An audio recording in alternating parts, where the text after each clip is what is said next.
Olá, turma. Vamos começar a nossa aula sobre a colonização, onde a gente vai entender a colônia, né, como uma possuidora da dinâmica interna que vai gerar aí resistência a todas as políticas abusivas da metrópole. No caso da América Portuguesa, a gente está falando da metrópole que é Portugal, tá? Então vai haver aí um grande grau de autonomia, né, das autoridades e que vai desafiar aí, muitas vezes as políticas metropolitanas que vinha de lá de Portugal. Então, entre esses limites e essa possibilidade de controle aí dessa autonomia, vai se processar toda a colonização da América Portuguesa. Então, é importante entender como foi o processo de colonização da América Portuguesa, o que caracterizava a administração da América Portuguesa e como foi aí a atuação da Igreja nessa colonização aqui em nossa América Portuguesa, tá? Então, imediatamente após a chegada dos portugueses na Nova Terra, né, eles ainda estavam aí envolvidos com o comércio de especiarias com o Oriente, né, e também tinha o fato da Nova Terra não ter mercadorias produzidas pelos nativos que pudessem ser comercializadas, porque a gente sabe que os nativos eles tinham uma agricultura de subsistência, né? E por isso eles não iniciaram, os portugueses não iniciaram de fato, de imediato, a colonização. Então o único produto disponível era o pau-brasil, que vai ser aquela madeira que vai despertar o interesse comercial na Europa, né, como corante e como material aí para a construção de navios.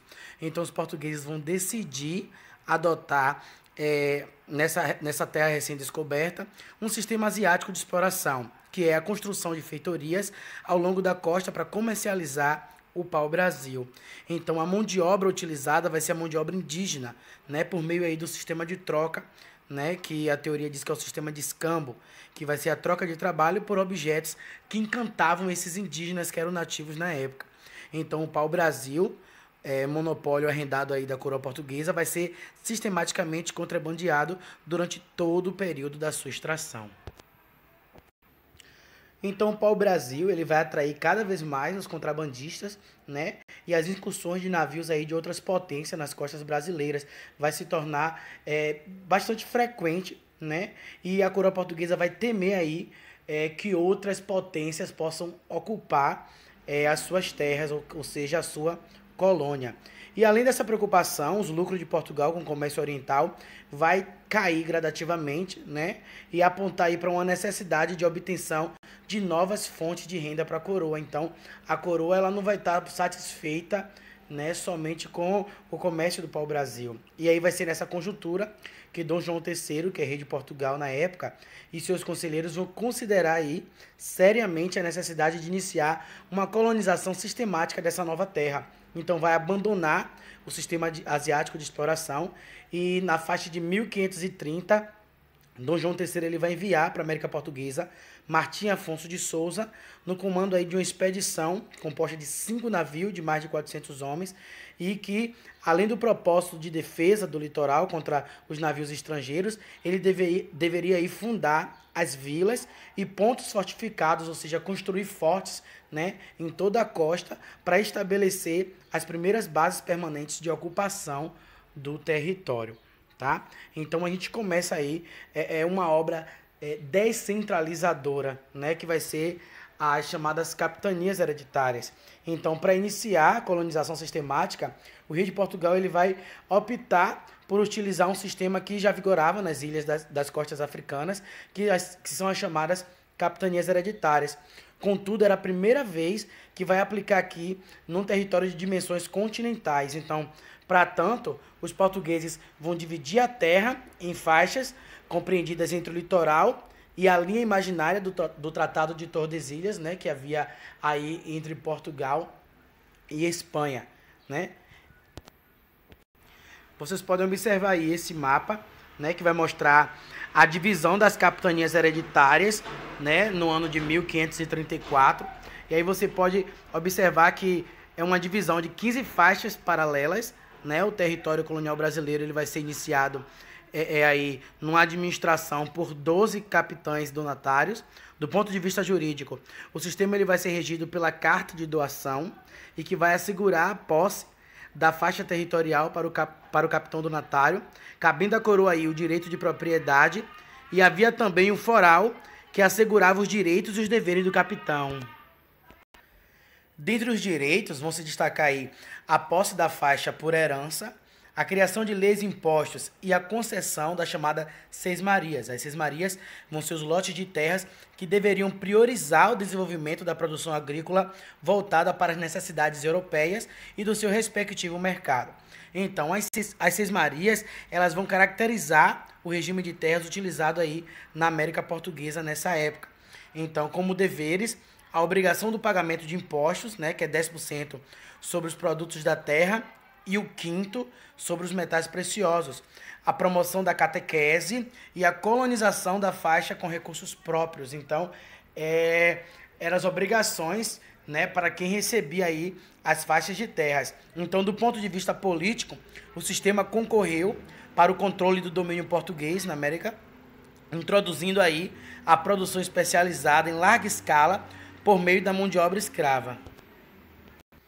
Já do ponto de vista gerencial, né, o sistema ele vai apresentar aí resultados bastante desiguais, porque alguns donatários sequer chegaram a vir até a colônia, outros foram atacados por indígenas, e o isolamento geográfico e a falta de recursos vão comprometer, né, o desenvolvimento desse sistema. E apenas as capitanias de Pernambuco, né, por causa da cultura canavieira, e a de São Vicente, né, com sua economia aí apresadora de índios, que prendiam muitos indígenas, vão conseguir resultados satisfatórios nesse período, tá? Então, a gente vai ter agora a obra centralizadora, que vai ser o governo geral. Em 1549, mais ou menos, Tomé de Souza, que vai ser o primeiro governador geral da América Portuguesa, ele vai aportar na Bahia e vai ser encarregado de fundar uma povoação grande e forte para daí controlar as outras povoações e ministrar aí justiça, tá? Então, ele vai controlar a exploração do pau-brasil, defender a América Portuguesa das invasões estrangeiras e também dos ataques dos indígenas, promover o povoamento das terras e principalmente coordenar o governo das capitanias, evitando assim, tanto quanto possível, a desobediência e os tumultos, né, de todos os vassalos, tá? Então, tão logo chegou, ele vai fundar, né, a cidade de Salvador, redistribuir as terras de Seis Marias e vai reforçar a defesa e estimular o reconhecimento do território. Favoreceu ainda a ação missionária da igreja, realizada pelos jesuítas, e que chegaram com ele, né, em 1549, liderados aí por Manuel da Nóbrega. Então, o governo geral, ele vai ficar sediado inicialmente na Bahia, né, capitania cujo capitão donatário havia sido morto pelos índios e que se tornou aí a primeira capitania real. Era uma instituição diretamente ligada à metrópole, composta do governador-geral, do provedor-mor, responsável pelos negócios da Fazenda Real, e do ouvidor-mor, que devia cuidar da justiça na América Portuguesa. Com a instalação do governo geral, os donatários perdiam aí os poderes exclusivos em relação à cobrança de impostos reais, à justiça e à defesa do território, porque antes estava descentralizado, né? Porque tinha as faixas de terras e cada faixa de terra tinha aí o seu donatário. E agora chega o governador-geral, que é Tomé de Souza, para centralizar todo esse poder, inclusive no que se refere à cobrança de impostos. Então, o novo sistema era juridicamente definido pelo regimento, né, que vai ser um documento que vai estabelecer funções, atribuições do governador-geral aí dentro desse território colonial que é a América Portuguesa, ou seja, o nosso Brasil. Então, quem vem depois de Tomé de Souza vai continuar enfrentando aí os indígenas, combatendo estrangeiros que cobiçavam aí as terras portuguesas, e mesmo assim, em 1555, os franceses eles vão invadir a região, né, onde depois vai ser o Rio de Janeiro, e vai se aliar aí com os tamoios, né, um grupo de indígenas, e vão fundar a chamada França Antártica. A invasão, né, vai ser proposta aí pelo fidalgo militar Villers-Gagnon, que obedecia ao rei francês Henrique II, né, com o objetivo de estabelecer o domínio francês no Brasil e ter um lugar onde os dissidentes religiosos pudessem se refugiar. Né? Então a gente está falando aí do medo também que Portugal tinha da França tomar essa chamada América Portuguesa. Então, o governador-geral Mendes Sá, que era o governador da época, ele vai partir de Salvador para expulsar os franceses. E em 2 dias eles vão conseguir destruir a colônia francesa que foi fundada aí na região que seria o Rio de Janeiro. Contudo, os franceses sobreviventes vão extinguir os tamoios, né, vão aí cutucar esses indígenas e cerca de 80 mil indígenas vão se voltar contra os portugueses. Então, esse representante francês ele vai firmar uma aliança com os nativos que vai ficar conhecida como Confederação dos Tamoios e vai ser liderada pelo chefe aí, Cunha Bembe. O rei de Portugal, o que ele vai fazer? Ele vai enviar aí para a colônia o seu sobrinho, né, o sobrinho de Mendes Sá, que vai ser Estácio de Sá, para fundar o Rio de Janeiro, né, que serviria como base para as operações militares contra os indígenas e franceses que lá ficaram. Com apoio dos jesuítas e de grupos indígenas paulistas, Estácio de Sá ele vai empreender aí a luta contra a Confederação dos Tamoios e a cidade de São Sebastião do Rio de Janeiro ela vai ser fundada em março de 1565 e os franceses finalmente vão ser expulsos 2 anos depois da fundação da cidade, tá? Então, durante os 3 séculos aí da colonização, a administração ela vai sofrer muitas alterações, de acordo com necessidades específicas. Vai ser criado órgãos, especialmente no século XVIII, né, nos quadros da mineração. Alguns foram suprimidos, jurisdições foram alteradas, e é importante a gente saber que haviam órgãos situados na metrópolis, encabeçados pelo rei, como a Mesa de Consciência e Ordem, que vai cuidar das questões religiosas, o chamado Desembargo do Paço, que vai ser responsável pelos negócios da justiça, e o Conselho Ultramarino, que vai tratar dos problemas para além mar. Então, vai haver também outros órgãos administrativos que vai ser situados na própria América Portuguesa. Lembra-se que os outros que eu citei ficavam em Portugal, né? E vai ter outros que vai ficar na América Portuguesa, mas vai ser regido por ministros portugueses. As câmaras instaladas nas vilas e cidades da América Portuguesa vão ser os únicos órgãos de poder local, né, de todos os que foram transplantados de Portugal. Por isso, tiveram aí uma importância singular, uma importância peculiar dentro da América Portuguesa. Em falar dessas câmaras que ficavam aqui na América Portuguesa, os seus membros, eles deveriam ser escolhidos entre os chamados homens bons, né, das localidades, isto é, homens brancos, proprietários e que tivessem proeminência das vilas, né? E também os eleitores deveriam ser homens bons, e homens bons são homens brancos nesse período aí, viu? Porém, nem sempre isso acontecia.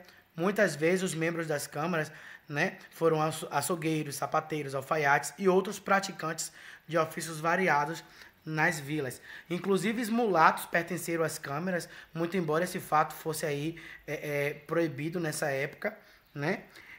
A Câmara era composta dos chamados oficiais, né, que é 2 juízes ordinários que exerciam em meses alternados a função de seu presidente, 3 vereadores, 1 procurador e seu escrivão, além de contar com um contínuo tesoureiro, né? Os juízes ordinários vão ser responsáveis pela justiça na vila e eram auxiliados por 3 tabeliães e um escrivão. Os camaristas nomeavam o juiz que era responsável pela fiscalização dos comércios, dos gêneros de primeira necessidade, pela higiene, pela limpeza pública. E o juiz de vintena, né, tinha a jurisdição nas freguesias do termo equivalente ao território do município e que tinham atribuições aí iguais aos juízes ordinários, mas com alcance menor. As câmaras municipais, né, que eram os órgãos de poder locais, elas vão ser criadas como órgão de colaboração da coroa, né, vão dar suporte aí à coroa portuguesa, mas quase sempre conquistaram um grau maior aí de autonomia. Acabaram por institucionalizar na comunidade o poder que os proprietários exerciam em suas terras, nas suas minas e também em seus negócios. Apesar de as câmaras muitas vezes trazerem problemas para as autoridades metropolitanas, era necessário elevar os arraiais à vila, né, para tornar aí a ordem social mais previsível, cobrar com mais eficiência os impostos e urbanizar aí a América Portuguesa aos poucos, né? Aliás, não foram só os oficiais das câmaras que conquistaram aí muita autonomia, não. Os ministros portugueses que vinham para a América Portuguesa e deviam total obediência ao soberano lá, eles viviam desafiando as ordens da metrópole. Então, tipo, eles estavam lá, depois que vinham para a América Portuguesa, desafiavam aí as ordens da metrópole, porque não respeitavam as jurisdições, atropelavam os negócios da justiça e das finanças e tinham interesses pessoais que vão ferir aí o serviço real em si, né? O que realmente eles deveriam fazer. formavam rede de solidariedade com proprietários, quilombolas e bandidos, buscavam tirar proveitos aí da distância que os separavam de Portugal. Então, tipo, Portugal tá lá na Europa, então a gente vai fazer aqui que eles não estão vendo nada e vamos nos beneficiar. Então, nessa medida, como já foi dito aí no início, né, da nossa aula, a ideia de que a América Portuguesa era totalmente controlada pela metrópole é uma ideia equivocada, né, porque foi se criando aqui um órgão autônomo dentro da América Portuguesa. Então havia na chamada colônia uma dinâmica própria pela qual cada um agia de acordo com seus próprios interesses, deixando em segundo plano as determinações metropolitanas. Um importante historiador, né, vai afirmar que na América Portuguesa os ministros do rei não se preocupavam com a coisa pública, com o bem comum. Antes eles vão defender o quê? Os seus próprios interesses, ou seja, os seus interesses privados. O que significa acumular fortuna, né, conforme possibilitasse o seu cargo e justamente à custa do interesse coletivo, né? Ou seja, às custas de todo o bem comum, eles vão olhar para o seu próprio umbigo, olhar para os seus interesses de forma privada. E entre os povos indígenas, né, foram os tupis-guaranis, que falavam a língua geral do território, congregados em sociedades no litoral, os que tiveram aí em contato direto com os portugueses, franceses, castelhanos, desde o Maranhão até Santa Catarina, no início da colonização em si, né, vão ser aí os tupis-guaranis. Segundo a visão dos portugueses, os tupis-guaranis eles tinham uma semelhança, né, nas suas tradições e padrões culturais, diferentemente dos tapuias, né, que são chamados língua travada, que eram poucos conhecidos dos europeus. E a partir de 1554, algumas tribos indígenas vão reagir ao apresamento, né, a todo esse domínio português, lutando principalmente contra os bandeirantes, que vão ser responsáveis aí pela sua captura. E esses episódios vão ficar conhecidos aí como Guerra dos Bárbaros. E os portugueses eles reagiram violentamente, em especial após a implantação do governo geral em 1548. O regimento de Tomé de Souza, que foi o primeiro governador-geral do Brasil, vai determinar expressamente a submissão aos portugueses, né, de todos esses indígenas revoltados aí. Então, o mesmo vai acontecer com os demais governadores. Duarte da Costa, que vai ser responsável por massacres de aldeias indígenas, né, próximas aí de Salvador. Mendes Sá, na Guerra do Paraguaçu, que vai destruir mais de uma centena de aldeias. Olhe, preste atenção, né? Os indígenas sempre vão ser aí, vão declinar, né? Vão ser destruídos. Além da violência dos portugueses, mais bem armados e com grande poder de destruição, os indígenas vão ser vítimas aí das doenças, né, contra as quais, por seres inexistentes na Nova Terra, não tinha essas doenças aqui na Nova Terra, e eles trouxeram lá de Portugal, da Europa. Então, os indígenas eles não tinham essa imunidade. E algumas dessas doenças podiam ser intencionalmente disseminadas, né, espalhadas aqui, e uma simples gripe podia até matar milhões de índios. Contudo, foi um surto de varíola que foi responsável aí pela morte de cerca de 30 mil índios em 1562, né? Em menos de 3 meses matou cerca de 30 mil indígenas. Então a doença ela vai atingir principalmente os indígenas, né, reduzidos, que são os indígenas subjugados, ou seja, os indígenas que vão ser catequizados, né? E a gente vai ter também aí a chamada catequese, né? Muito embora o Concílio de Trento, né, importante instrumento aí da Reforma Católica, não sei se vocês lembram do Concílio de Trento, que foi uma contra-reforma da igreja, né, uma reunião que fez aí na cidade de Trento, na Europa, para poder lutar contra os protestantes, porque você sabe que existiu aí nesse período uma missão evangelizadora, né? Aproveitaram a vinda aqui para a América Portuguesa, né, a vinda aqui para as terras que seria Brasil, para poder ter mais fiéis, converter mais pessoas à questão do catolicismo, já que lá na Europa estava tendo aí a reforma protestante, né? Então, voltando, muito embora esse Concílio de Trento, né, ele não tenha dado aí destaque à expansão católica, né, para além-mar, uma vez que a Igreja Católica estava mais preocupada aí com o avanço do protestantismo na Europa e com a ameaça, né, turca lá no Mediterrâneo, a expansão do catolicismo ela esteve presente desde o início aqui da obra colonizadora pelos portugueses e estimulada aí pelos reis que exerciam controle absoluto sobre a igreja espanhola e sobre a igreja portuguesa. Entretanto, um dos resultados da primeira fase aí do Concílio de Trento vai ser a criação da Companhia de Jesus, né, a chamada Milícia Papal, que vai trazer diretrizes da Reforma Católica para a América Portuguesa. Os jesuítas, que chegaram em 1549, eles sentiam-se responsáveis por uma missão, digamos que salvacionista, né? Livrar os indígenas, né, da vassalagem ao demônio. Né? Quando a gente fala de vassalo, quando a gente fala de vassalagem, a gente está falando de subordinação, né? Que vai ser aí explicitada nos seus atos licenciosos, na sua nudez, nos seus costumes cotidianos. Então, os jesuítas da Companhia de Jesus, eles consideravam que todos os rituais indígenas, aliás, todas as práticas do cotidiano dos indígenas, fossem, assim, algo do demônio, né? Então, eles precisavam trazer a salvação. E a catequese jesuítica buscou aí integrar indígenas no universo cristão, casando-os, né? Vestindo-os, colocando roupa neles, fazendo com que eles casassem, né? Livrando-os aí da vida promíscua que eles levavam, segundo os indígenas, né? Falam. E os jesuítas, eles usaram diversas estratégias para catequizar os indígenas. Uma das mais importantes vai ser o teatro, né? Como o Alto de São Lourenço, do Padre Anchieta, que vai representar aí 2 chefes indígenas que haviam lutado ao lado de franceses do Rio de Janeiro, né? Então, essa teatralização, né, teatralização do mal em si, incorporado nos indígenas rebeldes ou nos que recusavam aceitar a doutrina cristã, terminava atemorizando os indígenas e aí eles acabavam obedecendo os jesuítas, né? Outra estratégia dos catequistas em si para introjeção do catolicismo nos povos indígenas vai ser a proibição dos usos e costumes ancestrais, como a guerra, proibição do canibalismo. Então, para os indígenas, a guerra era importante porque era um meio de captura de prisioneiros para sacrifícios antropofágicos, né? Eles utilizavam aí, eles sacrificavam outros indígenas nos seus rituais. Então, se finalizasse a questão da guerra entre territórios, ia finalizar aí os seus rituais antropofágicos, que os índios aí passavam a fazer. Então, o canibalismo era a vingança dos guerreiros mortos, um dos elementos mais importantes aí da relação entre as tribos. E também a disciplina de horários, ofícios divinos, né?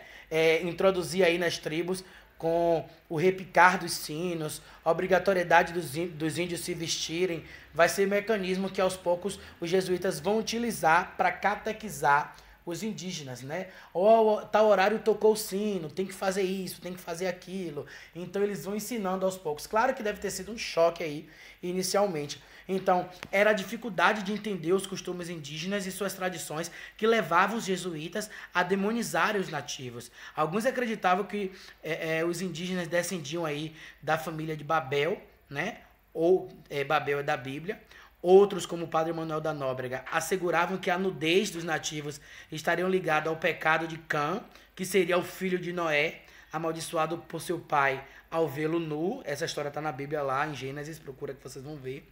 E outros ainda o viam como vassalos do demônio, né, em razão aí do fogo que ardia constantemente em suas ocas, em suas moradias, né, da ausência de interdições, quando essa exibição do corpo aí nas relações sexuais, do canibalismo, da homossexualidade dos xamãs, dos pajés. Então, tudo isso aí é algo que afrontava, né, a cultura europeia, e eles vinham para poder mudar tudo isso e transformar tudo isso, certo? Até aqui ficamos.